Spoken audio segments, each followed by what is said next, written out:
చాలా ఏళ్ల క్రితం పెద్ద రాజ్యాల్లేని కాలమది. చిన్న చిన్న గ్రామాలే ప్రపంచం. అలాంటి గ్రామాల్లో ఒకటి ధరణిపురం. ఆ ఊరికి గోడల్లేవు, కోటల్లేవు, సైన్యం లేదు. కాని ఒక బలమైన అలవాటుంది. అన్యాయం జరిగినప్పుడు అందరూ కలిసే నిలబడటం.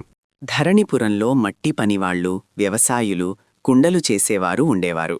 రోజంతా పని, సాయంత్రం చెట్టు కింద మాటలు. ఆ ఊళ్ళో పెద్దవాడెవరూ కాదు, అందరూ సమానమే. ఆ ఊరిలో ఒక యువకుడుండేవాడు. పేరు మల్లన్న. అతడు నాయకుడు కాదు, యోధుడూ కాదు, చదువుకూడా ఎక్కువలేదు.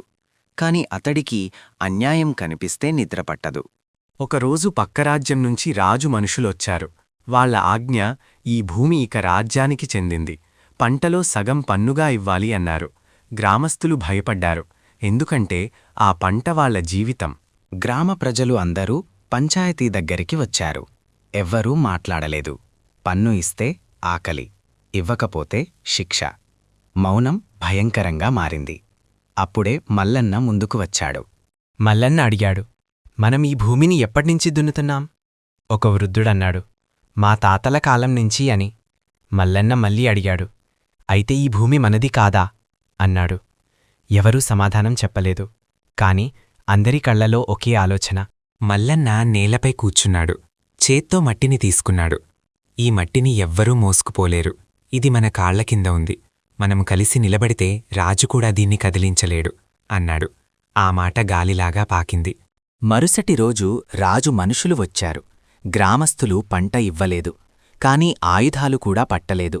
అందరూ ఒకే మాట చెప్పారు, ఈ భూమిమీద మేమే పనిచేస్తాం, దీన్ని మేమే కాపాడుకుంటామని.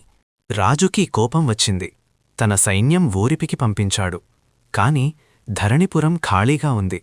పంట కోసుకోలేదు, ఎవ్వరూ పనిచేయలేదు. భూమి నిశ్శబ్దంగా ఉంది. రాజుకి అర్థమైంది, ఈ భూమి బలవంతంతో కాదు, మనుషులతోనే జీవిస్తుంది అని. కొన్ని రోజులకు రాజు స్వయంగా వచ్చాడు. మల్లన్నని చూశాడు. నువ్వు నాయకుడివా అని అడిగాడు. మల్లన్న అన్నాడు, లేదు, నేను ఈ మట్టిలో పుట్టినవాడిని అని. రాజు నవ్వాడు.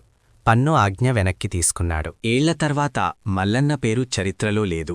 కాని ధరణిపురంలో ఇప్పటికీ ఒక మాట ఉంది, భూమి మనది కాదు, మనం భూమి వాళ్లమని.